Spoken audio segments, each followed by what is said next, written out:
যে ছেলেটা বা মেয়েটা জাপানে যাচ্ছে, ইউরোপ যাচ্ছে, চায়নায় যাচ্ছে, সেও তো আসলে একটা উদ্যোক্তা হিসেবে ট্রিট করতে হবে। তাকে আমি 5 লাখ টাকা কেন লোন দেবো না? আমাদের ওভারঅল দেশের অর্থনীতির মানে যতই বলি না কেন, চাকা একবারে ফাউন্ডেশন হচ্ছে আমাদের এই মাইগ্রেশন ইন্ডাস্ট্রি। যে আসলে বিশাল পরিমাণ একটা বেকার সমস্যা, সেটা কিন্তু প্রথম ধাক্কাটা আমাদের উপরে যায়। আমাদের প্রতি বছর যে 20 থেকে 24 লাখ গ্র্যাজুয়েট মানে শ্রমবাজারে যায়, এর মধ্যে কিন্তু 1/3 প্রায় 7 থেকে 8 লাখ গ্র্যাজুয়েশন করে বাড়ানো। তো তারা কিন্তু প্রথমেই তাদের বিডিজবসে অ্যাকাউন্ট খুলে বাজারে বিভিন্ন কোম্পানিতে চাকরি করে, কিন্তু দেখা যাবে 100 জন অ্যাপ্লাই করলে মাত্র 2-3 জনের চাকরি হয়। তো তারা কিন্তু সবসময় আমাদেরকেই বলে যে আপনাদের এখানে এত আমরা অ্যাপ্লাই করছি, আমরা তো চাকরি পাচ্ছি না। আসলে সেটা আমাদের কাছে তেমন কিছু করার থাকে না, কেননা আমরা মনে করি যে আসলে বাংলাদেশে আসলে চাকরির কম, এটা আপনারা সবাই ভালো জানেন। তো একটাই সলিউশন হচ্ছে আমাদেরকে প্রচুর বাইরে লোক পাঠাতে হবে। তো বাইরে লোক তো আমরা পাঠাচ্ছি, প্রতি বছর 10 লাখ 12 লাখ লোক পাঠাচ্ছি, তারপরেও প্রবলেম সলভ হচ্ছে না। কেননা আসলে বাইরে আমরা লোক পাঠাচ্ছি তাদেরকেই যারা আসলে ধরেন একেবারেই মানে ক্লাস 5 ফেল বা ম্যাট্রিকও পাস করেনি, এই টাইপের অডিয়েন্সকে। এবং আমরা বিদেশের লোক পাঠাচ্ছি, একজন 5, 6, 7 লাখ টাকা খরচ করে যাচ্ছে, এবং আলটিমেটলি কিন্তু বেশিরভাগই তাদের খুব মানবতার জীবনযাপন করছে।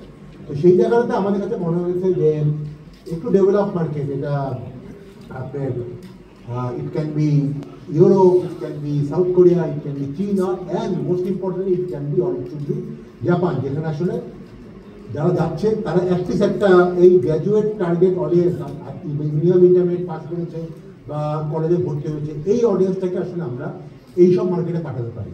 তো সেই জন্য আমাদের কাছে মনে হয়েছে যে আমরা আসলে সার্ভ করছি আমাদের এইখানে যারা যেই অডিয়েন্সটা আছে চাকরি খুঁজছে, তাদেরকে যদি আমরা একটা অপরচুনিটি দিতে পারি লোকাল মার্কেটের সাথে সাথে foreign মার্কেটেও, then actually gives us lot of satisfaction, এবং আমাদের কাছে মনে হয় এটাও আমাদের একটা রেসপন্সিবিলিটি। তো সেই পার্সপেক্টিভে যখনই আমাদের সাথে কয়েকজনের আপনাদের মেম্বার যারা আছেন, প্রথমে আমার সাথে যোগাযোগ হয়েছিল হান্নানের সান ট্রেনিং ইনস্টিটিউট, তারপরে আমাদের ওয়াকিল ভাইয়ের সাথে যোগাযোগ হলো, পরে দেখলাম যে ওনারা যে কাজ করছে একটা অসাধারণ কাজ করছে। বসুন্ধরা টিস্যু, অশুদ্ধতার বিরুদ্ধে এক বিন্দুও ছাড় নয়। একেবারে ইন্টারমিডিয়েট পাস করা ছেলে পেলে বা কলেজে ঢুকেছে তাদেরকে তারা ট্রেনিং করাচ্ছে, করিয়ে তাদেরকে আসলে বাইরে পাঠাচ্ছে। এবং আমি যদি একটু কয়েকটা ডাটা এখানে আছে,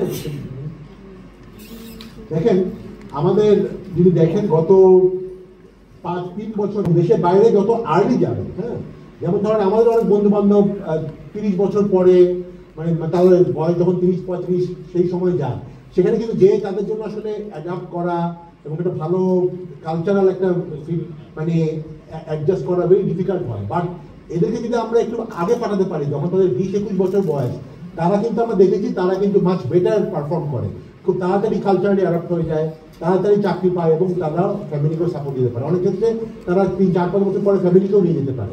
তো আমাদের কাছে মনে হচ্ছে যে এই জিনিসটা আসলে আমাদের সবার একটা স্ট্র্যাটেজিক্যালি মানে আমাদের কাজ করা উচিত, যে যদি পাঠাতেই হয় আমি আর্লি পাঠাবো, তাদের লাইফে যখন 20-21 বছরের মধ্যেই যাতে আমি তাদেরকে বাইরে পাঠাতে পারি। Education visa can B A migration, big type of migration pathway. তো সেই জায়গাটা আসলে আমার কাছে মনে হয় যে আমাদের সবার এই জায়গায় নতুন করে চিন্তা করার ব্যাপার আসছে, এবং এটার সাথে রিলেটেড কি আছে, রিলেটেড হচ্ছে ব্যাংক ফান্ডিং, যেটা নিয়ে আপনার কথা বলছেন যে আমাদের এখানে যারা যাচ্ছে, আপনারা যাদের মাধ্যমে যারা জাপানে যাচ্ছেন, 8-10 লাখ টাকার মতো এক ধরনের 8-10 লাখ টাকার মতো একটা খরচ লাগে। এই খরচটা আমরা চেষ্টা করছি, আমি নিজেও বাংলাদেশ ব্যাংকের সাথে অনেক সাথে কথা বলেছি, যদি অ্যাটলিস্ট 50% টাকা ব্যাংকগুলো, শুধুমাত্র প্রবাসী কল্যাণ ব্যাংক যেটা আছে, প্রবাসী ব্যাংক যেটা সাথে গভর্নমেন্ট সরকারি মালিকানা দিন, আর বাংলাদেশে এই 50-60টার মতো প্রাইভেট ব্যাংক আছে। আমাদের এখানে গভর্নমেন্টের সোনালী ব্যাংক, জনতা ব্যাংকের মতো ব্যাংক আছে, ইসলামী ব্যাংক, ব্র্যাক ব্যাংক, বিরাট বিরাট ব্যাংক আছে। ওরা কেন দিবে না? তারা যদি এসএমইদের দিতে পারে, ক্ষুদ্র উদ্যোক্তা দিতে পারে, যে লোকটা যে ছেলেটা বা মেয়েটা জাপানে যাচ্ছে, ইউরোপ যাচ্ছে, চায়নায় যাচ্ছে, সেও তো আসলে একটা উদ্যোক্তা হিসেবে ট্রিট করতে হবে। তাকে আমি 5 লাখ টাকা কেন লোন দেবো না? সে তো এই লোনটা 4-5 বছরেই ফেরত দিতে পারবে। তো এটা কিন্তু অ্যাক্টিভিটি আমাদের ওভারঅল দেশের অর্থনীতির মানে যতই বলি না কেন, চাকা একবারে ফাউন্ডেশন হচ্ছে আমাদের এই মাইগ্রেশন ইন্ডাস্ট্রি। তো মাইগ্রেশন ইন্ডাস্ট্রিকে লোকে মানে ব্যাংকগুলো কেন টাকা দেবে না? এটার জন্য দরকার হচ্ছে বাংলাদেশ ব্যাংক থেকে একটা পলিসি নির্দেশনা, ইফ রিকোয়ার্ড একটা ক্রেডিট গ্যারান্টি ফান্ড, যদি এটা করা যায়। আমরা কিন্তু খুব বেশি বলছি না, 5 লাখ ম্যাক্সিমাম 6 লাখ টাকা একটা ছেলে বা মেয়েকে দেয়, সে যদি বাইরে থেকে অ্যাডমিশনের কনফার্মেশন আনে তখনই তারা দেয়। এই জিনিসটা আমার মনে হয় সবাই মিলে যদি আমরা চেষ্টা করি, এবং যখন নজরুল ভাইও আছে, আমি এটা লুৎফি সিদ্দিকী ভাইয়ের কাছে বলেছি, এই যদি আমরা অ্যাটলিস্ট আগামী 3 থেকে 4 মাস যতদিন পর্যন্ত এই সরকার আছে, তাদের মাধ্যমে যদি এরকম একটা বাংলাদেশ ব্যাংক থেকে একটা পলিসি বাইর করতে পারি যে একটা স্টুডেন্ট যদি বাইরে যায় একটা নির্দিষ্ট অ্যামাউন্ট পর্যন্ত 5-7 লাখ টাকা যদি লোন পায় যে কোনো ব্যাংক থেকে, তাহলে এটা আমার কাছে মনে হয় it can B A game changer.